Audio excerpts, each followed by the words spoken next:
اعوذ باللہ من الشیطان الرجیم بسم اللہ الرحمن الرحیم اللہم صلی علی سیدنا محمد وعلی آل سیدنا محمد واصحاب سیدنا محمد بعدد کل ذرۃ مئۃ الف الف مرۃ وبارک وسلم آمین۔ سیدنا کریم صلی اللہ علیہ وآلہ وسلم۔ السلام علیکم ورحمۃ اللہ وبرکاتہ۔ آج کی گفتگو میں ہم نبی رحمت صلی اللہ علیہ وآلہ وسلم کے ایک انتہائی خوبصورت اور امید افزا قول مبارک کے بارے میں بات کریں گے۔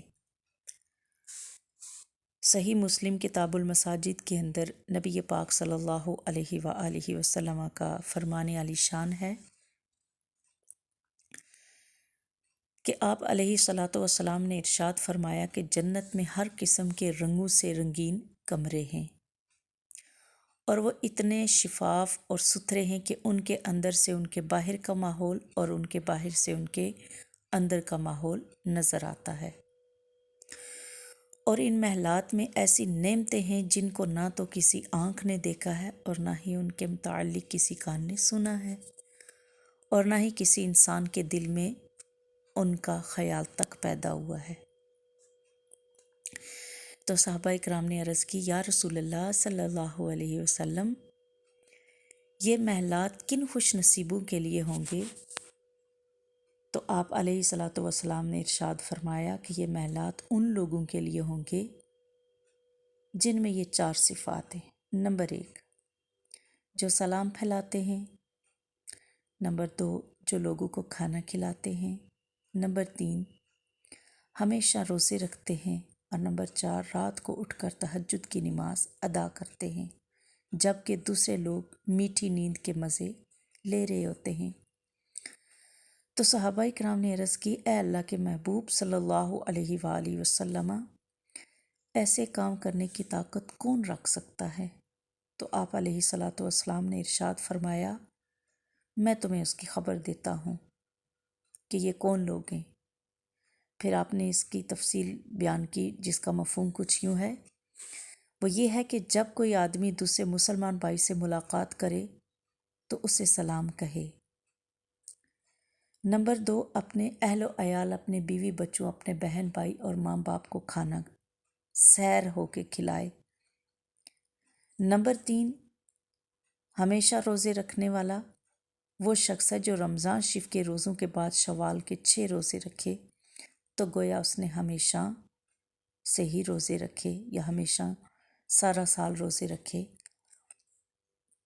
نمبر 4، تہجد کا مقام کہ وہ آدمی جس نے عشاء اور صبح کی نماز جماعت کے ساتھ ادا کی، گویا اس نے تمام رات نماز پڑھتے گزار دی۔ اور سونے والے لوگوں سے مراد یہاں پر یہود و نصارہ اور مجوسی ہیں۔ عزیز سامعات، اگر ہم دیکھیں اس حدیث شریف کے اندر غور کرتے ہوئے تو یقین کریں، اتنی خوبصورت اور اتنی خوبصورت ہمیں یہ حدیث مبارکہ ملی ہے کہ اگر آج سے ہم اس کے اوپر عمل کرنا شروع کر دیں تو ہمارے لیے جنت کا حصول بہت آسان ہو جائے گا۔ دیکھا جائے تو ان میں سے بہت 2 سے 3 کام ایسے ہیں جو ہم کرتے ہیں لیکن لاپرواہی کی وجہ سے چھوڑ دیتے ہیں، جس میں فرسٹ آف آل کہ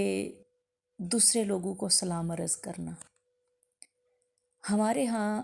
عادت یہ ہے کہ جن لوگوں سے ہماری جان پہچان ہو انہیں تو ہم سلام کرتے ہیں، لیکن جن سے ہماری جان پہچان نہیں ہوتی، چاہے وہ بزرگ خواتین ہوں، چاہے وہ جوان ہوں یا بچے ہوں، ہم انہیں سلام تک نہیں کرتے اور آرام سے پاس سے گزر جاتے ہیں، جبکہ یہ طریقہ اسلام کے ٹوٹل منافی ہے۔ میرے نبی رحمت صلی اللہ علیہ وسلم کی حدیث مبارکہ ہے کہ تقرأ السلام، تیرا سلام کہنا، علی من عرفت، جس کو تو جانتا ہے، ومن لم تعرف، اور جس کو تو نہیں جانتا۔ یہ ایک مومن کی صفات کے بارے میں آپ کا یہ بیان ہے۔ اس لیے عادت ہمیں بنانی چاہیے کہ ہم گھر سے باہر نکلیں، کسی کے گھر ملاقات کے لیے جا رہے ہوں، کسی شادی کے پروگرام میں شرکت کر رہے ہوں، کسی کے ہاں عیادت کے لیے جا رہے ہوں، تو راستے میں جو بھی ہمیں ملے اس کو سلام عرض کریں۔ اور یہ ایسا عمل ہے جس سے چند سیکنڈز کے اندر ہماری نیکیوں میں لا تعداد اضافہ ہو جاتا ہے۔ ایک مرتبہ جب ہم السلام علیکم کہتے ہیں اور پھر ورحمۃ اللہ کہتے ہیں، وبرکاتہ کہتے ہیں، تو یہاں پہ ہماری نیکیوں کا ایک بہت بڑا انبار ہمارے اوپر اعمال نامے میں لکھ دیا جاتا ہے۔ اور پھر بسا اوقات ایسا ہوتا ہے کہ ہم اپنی لاپرواہی کی وجہ سے، اگر ہم استاد ہیں بچے ہمیں سلام کریں، یا ہم اسٹوڈنٹ ہیں استاد ہمیں سلام کرے، تو اپنے کام میں اپنی پڑھائی میں اتنے مصروف ہوتے ہیں کہ اگلے بندے کو ہم جواب نہیں دیتے، تو یہ طریقہ اسلام کے منافی ہے۔ اس لیے آئیں ہم آسان نیکیاں اختیار کرنے کے لیے اپنی عادت بنائیں، اور جب بھی گھر سے باہر نکلیں یا گھر میں کوئی آئے، گھر میں داخل ہوں، ہمیں سلام کہنے کی یہ عادت ضرور ڈالنی چاہیے۔ اور دوسری چیز، کھانا کھلانا کتنا خوبصورت فعل ہے۔ اگر ہم خود کما کے لا رہے ہیں تو اس کا تو درجہ ہی بہت بلند ہے، لیکن اگر کما کے نہیں لا رہے، گھر میں موجود ہے، بسا اوقات ہم پہ سستی طاری ہو جاتی ہے۔ ہم کسی کو کھانا گرم کر کے دینا، کسی کے لیے ایک روٹی ڈالنا، کسی کو چائے بنا کے دینا اپنے لیے بہت مشکل سمجھتے ہیں، جبکہ دیکھا جائے تو اس کے اندر بہت بڑا اجر ہے، کہ یہ وہ عمل ہے جو ہمیں جنت میں وہ محلات دلائے گا جو بہت خوبصورت ہوں گے۔ پیاری بیٹیوں، پیاری بہنوں، آئیں ہم آج سے یہ عادت بھی پکے ارادے کے ساتھ اپنی زندگی میں شامل کرنے کی نیت کر لیں کہ انشاءاللہ جب بھی گھر میں کسی بھوکے کو، کسی بیمار کو، کسی مسافر کو، کسی پیپرز کے لیے جانے والے کو، کسی جاب پہ جانے والے کو ناشتے کی ضرورت ہے، چائے کی ضرورت ہے، کھانے کی ضرورت ہے، دوائی کی ضرورت ہے،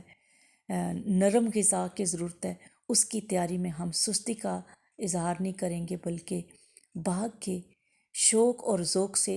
اور عبادت سمجھتے ہوئے یہ عمل ہم ادا کریں گے۔ اور تیسری چیز، کتنی ہی آسان چیز ہے کہ شوال کے 6 روزے رکھنا۔ اللہ تعالیٰ توفیق دے، اس سے پہلے تو جو گزر گئی وہ گزر گئی، لیکن آج سے یہ بھی عہد کرتے ہیں کہ ہم میں سے جو لوگ شوال کے روزے نہیں باقاعدگی سے رکھ پاتے، آج کے بعد ہم صرف 6 روزے ہیں شوال کے، وہ رکھیں گے تو پورے سال کے روزوں کا اجر ہمیں عطا کر دیا جائے گا۔ یعنی آپ دیکھیں کہ اللہ کے محبوب صلی اللہ علیہ وسلم کی زبان کی کتنی برکتیں، کتنی خوبصورتیاں ہیں ہمارے لیے، کہ چھوٹا سا عمل ہے اور نیکیوں کے بڑے بڑے انبار ہمارے مقدر میں لکھ دیے جاتے ہیں۔ اور چوتھی بات، میں تو بہت مسرور ہوئی ہوں، حیران ہوں کہ اتنی خوبصورت ہمارے لیے خوشخبری اللہ کے محبوب صلی اللہ علیہ وسلم نے ہمیں بیان فرما دی کہ عشاء اور فجر کی نماز ادا کرنے والا گویا کہ ساری رات اللہ کی عبادت میں مصروف ہوتا ہے۔ اس کا مطلب قطعاً نہیں ہے کہ ہم تہجد کی نماز کو آج سے وائنڈ اپ کر دیں، چھوڑ دیں کہ نہیں جی عشاء کی نماز ہم نے ادا کر لی اور فجر کی کر لی، تو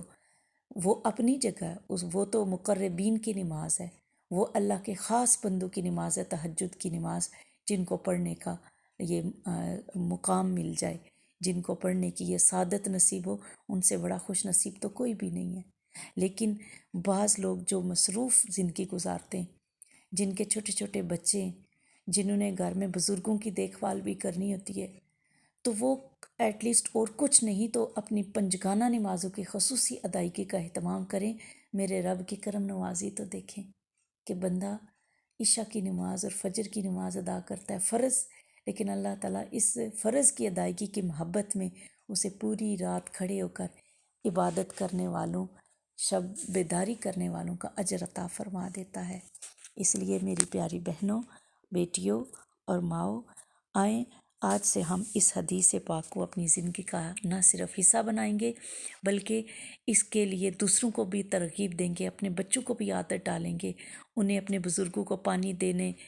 دادی اماں، نانی اماں، اپنے دادا، اپنے بابا کو، اپنے بڑوں کو پانی دینا، ان کے آگے کھانا رکھنے کی عادت اپنے بچوں کے اندر ڈالیں تاکہ انہیں اس کے فضائل معلوم ہو جائیں۔ پھر اسی طرح ہم بچوں کو سلام کریں تاکہ ہمارے سلام کرنے سے ہمارے بچوں کے اندر یہ عادت پختہ ہو۔ پھر انہیں بتائیں بیٹا بیٹی جب آپ گھر سے باہر نکلیں ہر ایک کو سلام عرض کریں۔ تو یہ وہ خوبصورت اعمال ہیں، یہ وہ خوبصورت عبادات ہیں جو میرے محبوب صلی اللہ علیہ وسلم کی زبان مبارک سے پھولوں کی طرح، جڑتے ہوئے پھولوں کی طرح نکلی ہیں، اور یقیناً اس کی برکتیں ہمیں دنیا، ہماری قبر اور آخرت میں ہمیں اللہ کریم ارشاد عطا فرمائیں گے۔ دعا ہے اللہ کریم ہمیں اس حدیث مبارکہ پہ دل و جان سے عمل کرنے کی توفیق عطا فرمائے۔ آمین۔ والسلام علیکم ورحمۃ اللہ وبرکاتہ۔